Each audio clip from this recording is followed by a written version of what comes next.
Manus flat on the canvas. We are ready to rock and roll. Second round of action. There is a cut on Manus. Jesus. Martial arts chat. My man B-Hop, who got dropped out the ring last night. I need a little judo baby. I need me a little judo baby, and let's do it, Ron. Let's hit me up. I see you were filming this. You got a face for radio. That's got a face for radio. That's nice. Martial arts chat. Martial arts chat. Martial arts chat. Yo. Welcome to Martial Arts Chat Podcast. On this episode, we'll be looking ahead to Headhunters FC. It takes place in Grangemouth this Saturday, and we'll be speaking with some of the fighters from that card, including the Griphouse own Nathan Hughes, Scottish Hit Squad's own Neil Laird, and from Headhunters, The Hunger, Keir Harvie. We had a lot of fun chatting with the guys, and they all had a lot on their minds, and as always, it's great to offer a platform to some of the finest and up-and-coming guys here in Bonnie, Scotland. Before I go any further, firstly, a shout out to our sponsors, A1 Fight Gear. A1 Fight Gear uses the latest cutting-edge boxing gloves for professional and amateur fighters, gym enthusiasts and kickboxers. So local and national gyms in the UK, do yourselves a favour, check out a1fightgear.co.uk. And if you want to get it back into shape or continue to trim the fat off, so to speak, visit beastgear.co.uk. Use the coupon code MartialArtsChat and you can save 15% off your purchases. They've got core sliders, straps and barbell pads. I just got myself some core sliders there, man. My abs are sore, but I'm also carrying a bit of extra weight, so always a good thing. They've got complete strength and conditioning programs, suit your needs, whether you're, into MMA, whether you're just wanting to get into shape or get back into shape, whatever you've got going. Use coupon code MartialArtsChat to beastgear.co.uk and save yourself 15% off your purchases there. But let's get to the chat then. And first up on our travels was to Headhunters to speak with Keir Harvie. We talked The Hunger, The Snow, and Bread and Milk. Chicks takes place Grangemouth this Saturday. I'm pleased to say we have at this time returning to the show Headhunters' own Keir Harvie. Keir, how you doing, sir? Just fine. You don't have the Dynamite Kid, Keir Harvie. You don't have anything. You're just Keir Harvie. You don't like any of the nicknames. I've got like a kind of unofficial one, which is The Hunger. Keir the Hunger Harvie. It's I saw that. It's like it's like no the official one, but it's, I don't know. I saw some people like it. Who was it? Chris Bungard, I'm sure, put that the day. The Hunger. He likes it. So what's the story? Why is it The Hunger? What's the crack with that? Oh, because it was when I first started training. I just had like a sheer hunger to compete straight away. There you go. Like I wanted in just to do anything, a fight, a grappling competition, anything, and then it came from that. Keir the Hunger Harvie. You were quite. You were telling me in the last show. Were you quite a wee toe rag at school? And is that how you've ended up mixed martial arts? Is that fair to say? I definitely. Right. So this was the outlet that you found. That's good for you, man. That's the best way. Often it made a world of difference. Definitely. No doubt. I mean, we were supposed to do this in person, by the way, for those listening. The plan was I would come down and see Keir at the gym, and it was all good intentions, mate, but things got in the way, like family and life, and stuff does. Beast from the East, The Snow, actually, Alex Snedden's favourite band, The Snow, got in the way, but we got a chance to catch up. Actually, while we're on the subject, mate, has the snow actually affected any of the training and things like that ahead of this? Do you know what? It definitely did. It wrecked near enough one our whole weeks. Just had to, whoever we could get in and get working and whatnot. But for sure that was a real inconvenience for a good week. Bread and milk, was that in full stock, mate? Luckily I was stocked up in the bread and milk, so that it wasn't too scary, but no, we just worked around it. Some people just go overboard. I'll get caught up in the mob mentality as well. I find myself buying the pineapple aid and the tins of beans and 100%. I started just eating more bread just because we were talking about it. I'm not even joking. Put you in the mood for it, did it? That's brilliant, mate. Definitely. That's it. That'll help the inflammation for sure, mate. Anyway, not to talk about the weather and bread too much. You've got a fight coming up on Saturday, so you should probably start there. Actually, before we get to Niall, I was wondering, we were talking a wee bit before the show, if we cast our minds back, you had that close fight with Kieran Reid, the last on top. A wee bit of a difficult decision for you then, mate, but give me, firstly, your immediate thought, just after the show and after the fight, rather, And then now you've had some time to reflect. Your thoughts still the same, Keir? Do you know what? Initially, right after, I was obviously disappointed because one, I never even wanted it to go to the scorecards. I wanted to finish him, and I was obviously the plan was to finish him. But when it went, like, it's one of the ones like there was just no doubt in my mind. I was like, well, I never got the finish, but we're taking the decision here, and it was just like. It's that second of just total unbelief when they raised his hand. Like, I just couldn't, at the time, I could not believe it. It just happened. And it really is. It's just like, it's a total kick in the stomach, like, because you work so hard and then you don't get it. And like, people always say, oh man, it's just amateur, it's just, but see when you're putting like 8-10 weeks of your life or whatever and you're sacrificing a lot of stuff, you're missing a lot of events and that, and it's hard to just go, aye man, it's just amateur, but you do need to just kind of get on with it though, don't you? I just got right back to work, so... That's how you dealt with it? Yeah, you just throw yourself into training. Some folk actually said to me that night, given that result, it'd be good... folk were saying, it'd be good to see these two boys at it again, but I mean, I guess at amateur, the idea is getting much experience as possible, right? But, I mean, a rematch with Kieran, is that something that appeals to you, mate? I think at pro it definitely could happen. Like, I've actually had... It was just quite rare. I've had a rematch at amateur. I fought Andy Cameron twice. Yeah. Both terrific fights. And good scraps. But no, I don't know. Like, initially I was like, oh, I'll need to fight him again. But I think, obviously no disrespect to Kerber, but I want to just be out of reach. I want to get to the point where he's a backward step for me. That's where I'm looking. I'm looking straight forward, right past where Kieran's ever going to go. That's what's in my head now. But if it happens, it happens. Good for you, mate. Yeah, you're setting yourself big targets, and that's what you need at this time of your life and this level. Let's get to Niall then.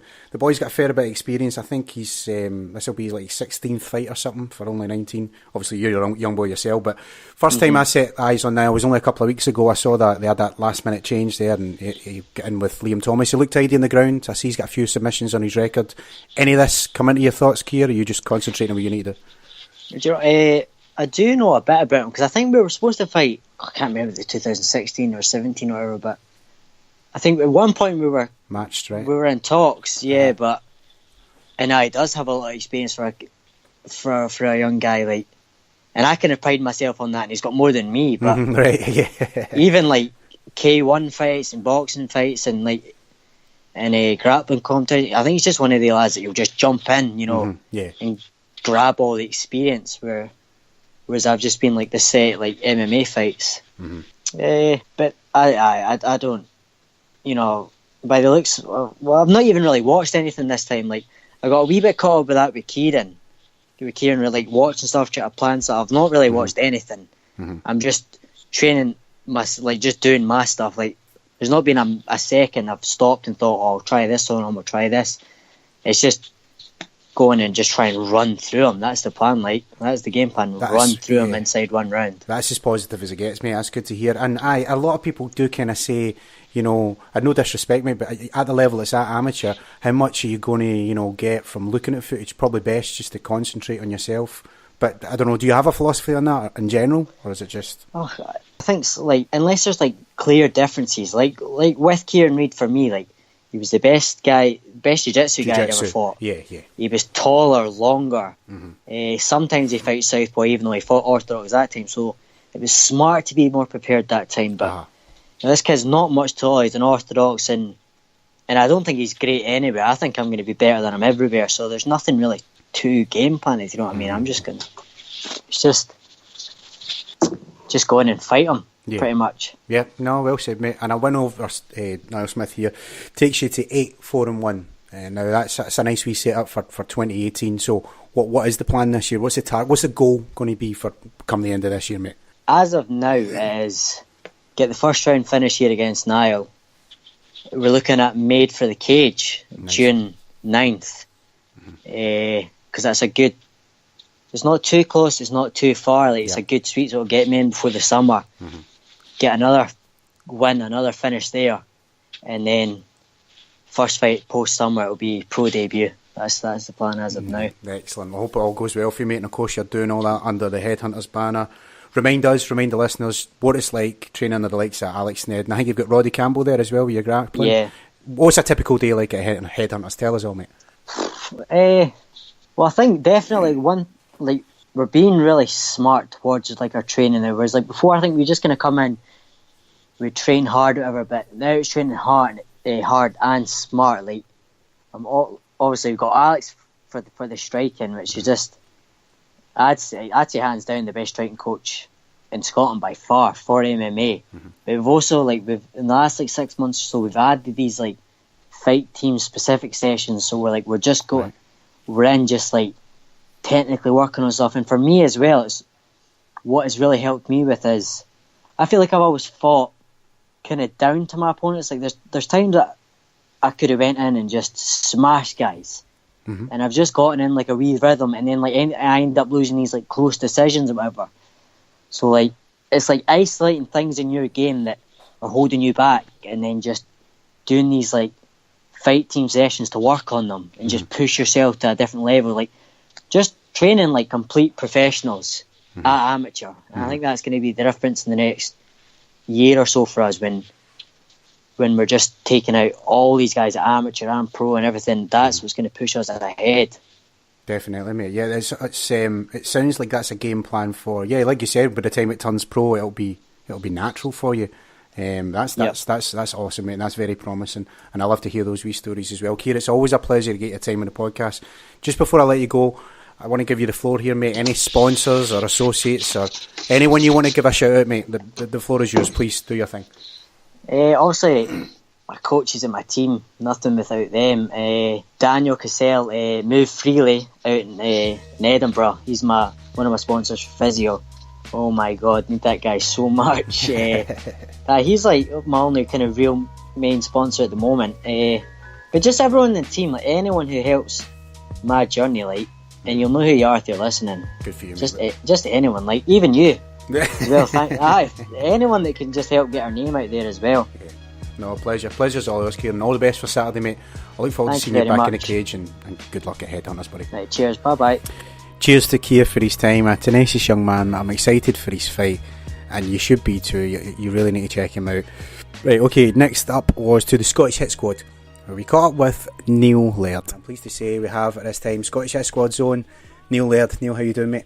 I'm good, thanks. How are you? I'm doing good, and first off, we were just speaking a wee bit prior there. I'm glad you're back in the cage, because I was there for Made for the Cage, and you were saying it was a fair old time out the game, just over 2 years, I think you were saying, and yeah. Talk to us a wee bit about that, and that sort of time off, and then what it felt like getting back into the cage at Sunderland, mate. Basically, I injured myself in training. I actually tore my rotator cuff. And so I was out. I couldn't do pretty much anything for 2 months. I couldn't hold a phone to me, or I couldn't do anything. Jesus. I had to take like 2 months off my work. But obviously I still had my car to pay, my house to pay. Then the gym I was working in. I work for a personal trainer, so the gym I was working in, I had to pay like my month's rent. Like even though I wasn't bringing in any money, so there's another massive overhead. Jesus. So I thought I can't afford to do this, man. I can't afford to get hurt and keep taking this time off. So I decided to take 2 years out and get into the cult of CrossFit. I'm back now, and that's what matters. And what did it feel like, after a fair bit away, you're going back in the cage? I mean, does it all just come back to you, or is it nerve-wracking? What's the emotion? I felt absolutely fine up until I got to the venue. Really? Before, yeah. All the way up to it. I was like, I've done this before. This doesn't matter. It's just exactly where I've let off, and then I get in. Picking up exactly where I've left off. I get into the changing room. I sat all my stuff down. I thought, I'm not done this in ages. What am I doing here? Can I still do this? Because everybody gets nervous, but I didn't expect to be that nervous, and it was it kind of overwhelmed me for a wee while. But then again, once I started hitting pads, getting ready to go again, it kind of brought me back down. And there was a good few hours where I was sitting thinking, what am I doing here, man? Yeah, the doubt creeps in. But I guess once you get going, and like you said, once you're hitting pads, once you're getting warm, once you're getting that energy out, I hear a lot of guys say that, once you get the sort of, the built up, to built up aggression maybe, I don't know, whatever it is. No, once you get that first wind out, definitely hitting pads and getting a sweat up and getting nervous energy. Yes. And that, like, you just getting that nervous energy out and you feel like I'm alright, I'm ready to go here, I know what I'm doing. Definitely, mate. Like, that's awesome. And obviously, you're representing Scottish Hit Squad, but we've got Ayrshire Hit Squad in the house here as well. So, how does that work? I know you're based in Kilmarnock, right? So it's yeah. I'm based in Kilmarnock. I travel up and down to Coatbridge, but from last October, I started my own wee club down here, and it's based out of the West Alabama Gym 2 in Kilmarnock. Right. It's just we've only got 3 classes a week going at the moment, just because it's already an established tag gym, and I'm just trying to fit my classes in round about there. But any other slots that come up in the timetable are going to be mine for taking. And we're going to really get it built up. I've got a lot of boys come in for 1-to-1s and stuff. A few of them are showing some real promise, man. That's 1-to-1s with MMA as opposed to personal training with yourself, then? Yeah. So I do 1-to-1 for MMA as well. Yeah, on top of my personal training. That's awesome. And obviously, like we're talking about your personal training here. Have you been fitting all that? Like, are you still doing your PTs when you train for a fight? Or? Yeah, I'm still doing my full PTs. go, man. No rest for the wicked. No. I feel I'm one of these guys that can't sit still. Like if I sit down, I feel like there's something I should be doing. Yeah. I need to be out doing something. I'm kind of restless, we'll say. That's it. It's just, I feel it's what needs to be done, especially like in the build up to fights. Like if I'm sitting in the house, that's when I'll get nervous. Whereas if I'm at work all day and when I'm working with clients and working for my 1-to-1 MMA coaching, it keeps me balanced. Do you know what I mean? Instead of just running this fight through my head over and over and over again. Yeah, no, I can totally relate. Well, maybe in a sideways way I can relate. I'm a school teacher, right? But apart from this, obviously. But yeah, I need to have a couple of things on the go. So I've got other wee jobs. I do different things here and there. And my missus is always, giving me a hard time, like, why you not taking time off or anything? But I'm kind of the same. I know exactly what you're saying, mate. I know where you're coming from. It's like it's like spinning plates. I need to keep things going because I can't just sit still and my mind will just wander, and it's a bad thing, I think. Definitely, you feel guilty when you're not doing. I feel guilty when I'm not doing anything. There's so much stuff to do now. Sitting here watching the telly. Like, I need to get off my ass and go and do something. Exactly, mate. Exactly. Let's get to Lucas and Headhunter. By the way, I'm just going to call him Lucas for this, mate. I couldn't get anywhere near that second name, so he's Lucas for this podcast. You got it? Go for it. Go for it. I don't know either. That's what I was going to say. Don't ask me, man. I've just been calling him Lucas as well. That'll do me. But you're dropping down a weight ahead for this? Or is this a catch weight, a middleweight, or what's the deal? This is a catch weight. My last fight was meant to be 84, and then there was we ended up at a last minute replacement, and it was at 91. Right. So like I was meant to be 84, and then my plan is to go to 77. Jesus. But my plan is to go to 77. But when we contacted Alex looking for a fight on Headhunters, we said 77, and he got back to us with 81. So I wasn't going to complain. Right. I was like, no, I'll take 81. I'm happy. How do you find going? Because I've seen you in person, man. You're a big boy. 77. How do you find that, mate? We're going to fin it. I'm not sure. I'll make that 81. I'll make that 81 fairly easy, and then we'll see where we go first. We'll see where we go for there for 77.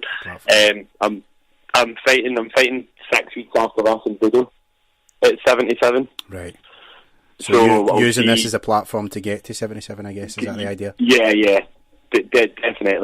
Definitely. Like I think I would have been happy to go to 77 for this, but the opportunity for 81 come up. I was like, I'm not going to argue with that. Fair play, mate. Oof, that's going to be tough, but fair play to you, big man. Have you had a chance to check Lucas out and that kind of thing, or do you just concentrate on yourself? It's quite hard. I've not really found much on him. I try not to look too much. I try not to look too much into other fighters. But I've had a wee scroll through, and I couldn't nothing stuck out to me. Brian says he's seen a few videos of him, and obviously we've been working on a game plan, we've been working on stuff. But personally, I couldn't find anything. I don't know if I'm just spelling his name wrong, but I couldn't find anything when I looked. Fair enough, mate. Scottish Hit Squad, we've been on a great wee run here with Ross Cooper, Chris Bunger getting the wins at Forza. I was there on top when Gary and Jordan got their W's as well, and obviously the Bear Jew getting that with submission with 1 second to go there in the UFC. Amazing. Crazy. That was absolutely crazy. Where were you when you seen it? Were you watching it in the house? Or? We were watching it in the house, right. and I was actually watching it in my partner's Kindle. Because I don't have Fight Pass on the TV. Right. I nearly threw it up in there. Like see when it goes, that's like I was going nuts. I was out jumping about living room. The dogs were out jumping about living room. Like, holy shit! Like that's definitely the most buzzing I've been for something in a very long time. It was awesome. Absolutely amazing. And the guy he was fighting, he's a good guy. He was. He's a really good guy. Something very a lot of hype round about him coming out of Russia, and brilliant man. I couldn't be prouder of him. But with all the boys getting W's, I mean, puts the pressure on you, big man. It's your turn. Do you feel the pressure? I don't know. I don't know if I think it as much as pressure. I like pressure, man. I think I've performed best under pressure, but I've been helping. I've been helping get Chris and Paul and that ready for their fights. I've really been training as if I'm in fight camp for the past 12 weeks. Wow. Almost. So I couldn't be more prepared. Yeah. This is the best I've been. Like I've not. Like, usually when you're coming to the end of a fight camp, you've got a few wee niggles and that. But I've managed to stay pretty much injury free all the way through it. My weight's come down perfect, and again because everybody else's the fights coming up, I've been in the gym nearly every day. Do you know what I mean? There's always been some days that's needed me there for something, and now I've got everybody there for me, and we're ready to go in 3 or 4 days. I'll just say Saturday for the purposes of the podcast, because I don't know when this is going out. I'll just say Saturday. Alright, okay. We'll say Saturday then. That's awesome, Neil. It's been a pleasure to have you on, mate. It's been a great laugh. Perfect. Thanks very much for having me, man. Just one more thing before I let you go. Just give a shout out to any sponsors or coaches, associates, affiliates, any you want, mate. Just give them a mention. The floor is yours, pal.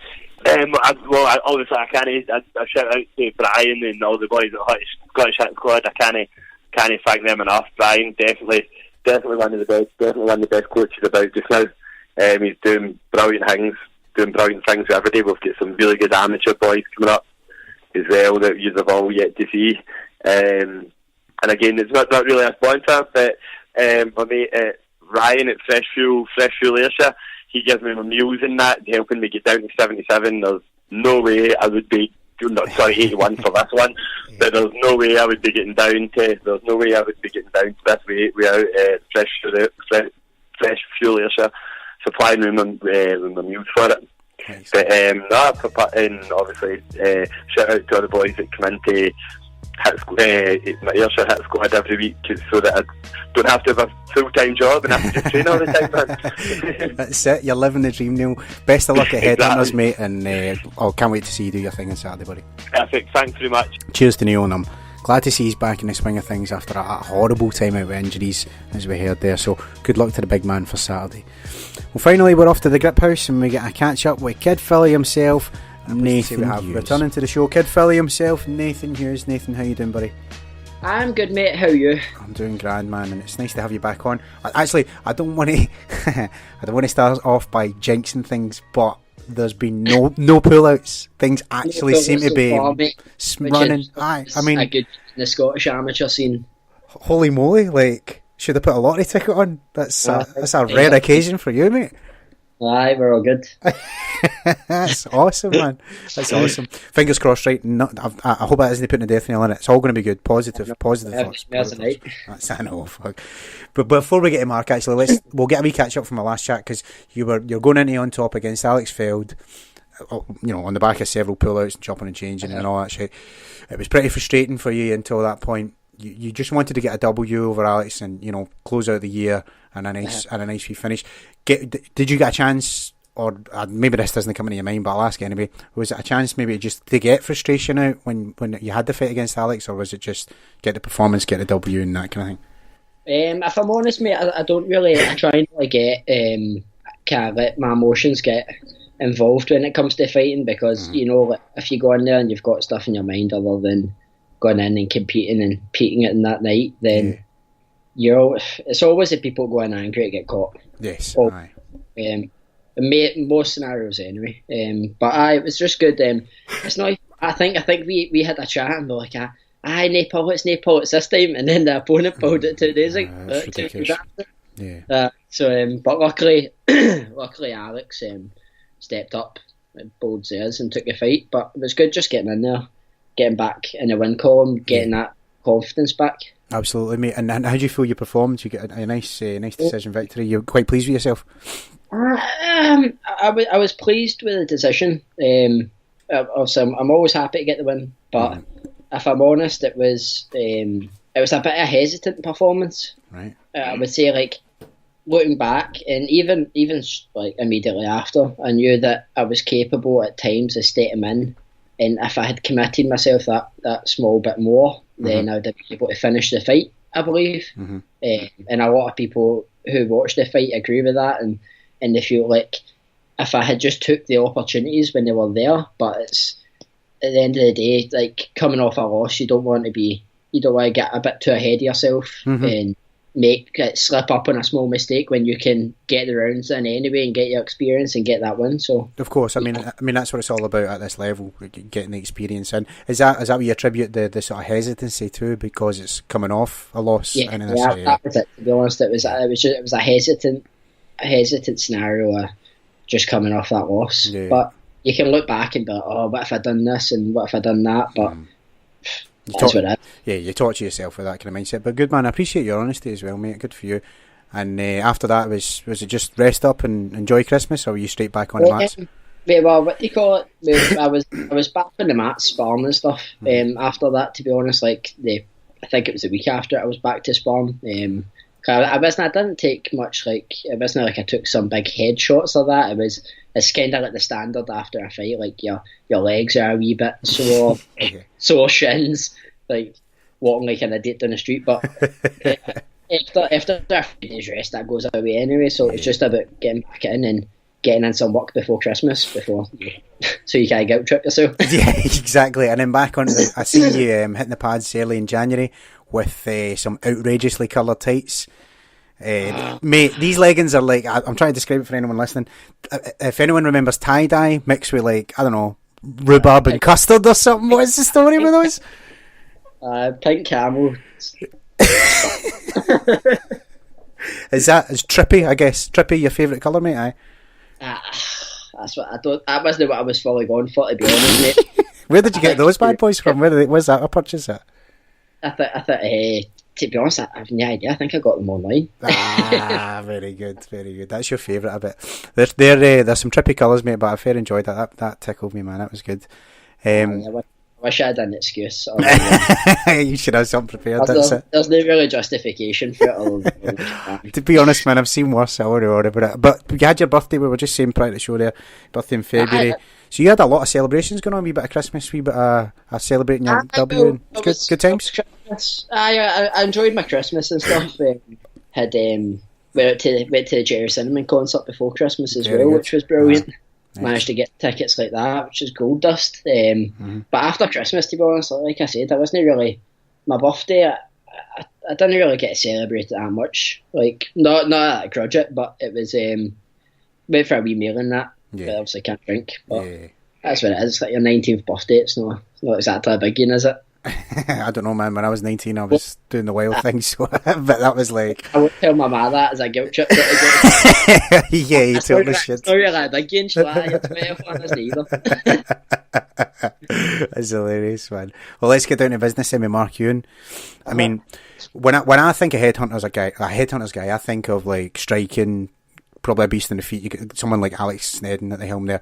But what do you see going into this fight, Nathan? Give me your thoughts ahead of Mark Ewan.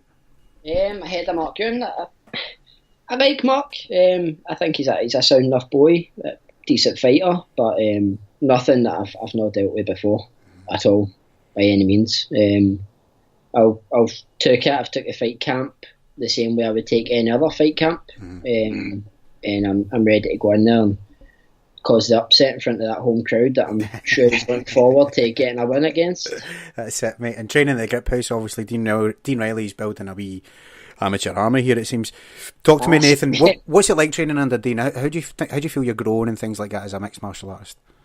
Growing in terms of the team, mate, it's gone to next levels in my opinion. You've got Dean, and he started obviously like this kind of like newly formed MMA team, and there's guys there because it's mostly an amateur team just now. We've got Fee fighting pro, but like there's constantly somebody to look up to, and with somebody like Dean at the top, like kind of orchestrating it away. He's there as like an amazing coach, and he's there for like kind of, he's got good people person skills as well. Like you're able to talk to him if you've got any issues. Like you can confront him about that as well, and he's good with that. Yeah, that's good, mate. When we spoke back at On Top, you had mentioned the plan was getting the double digit, in the win column before making that jump to professional. Has that mindset changed at all? Is that still the focus, Nathan? That's still the same, mate. I'm in absolutely no rush to go professional. I'm still very young. I'm still 19 years of age, and I would like double wins in the win column, but when you're ready, I guess. You know what I mean? Like Dean will know, I'll know, and like the people kind of closely around about me will know, and we'll be able to kind of take that then. But until then, it's just about beating every single person that's put in front of me and doing it in a way that it justifies you going pro. Yeah, excellent stuff. Nathan, I won't keep you any longer, sir, but just at this time, if there's anyone you want to give a shout out to, sponsors, affiliates, coaches, that kind of thing, the floor's yours, mate, on you go. Just like to give a shout out to my sponsors, Stark Structures, Active Scotland, Full Circle PT and Decorol, and also my coach Dean Riley, the team at the Griphouse, and yourself, mate, for having me on again. Continue to give me a platform to ramble on all the pish about fights. Pleasure's all mine, mate. Nathan Hughes, always a pleasure, buddy. Good luck at Headhunters, and we'll catch up again soon. Thanks very much, John. See you soon, mate. There you have it, guys. Remember, Headhunters is this Saturday at the Grangemouth Sports Complex. Doors open at 6 p.m. Visit Headhunters on Facebook for tickets. But in the meantime, if you've liked this podcast, be sure to subscribe on iTunes. We're live every Sunday, 8:30 p.m, talking MMA. Go to facebook.com/martial arts chat and give us a like there. Or follow us on Twitter at martial arts chat. I'm John Boy McElroy, and I'll catch you next time on the podcast.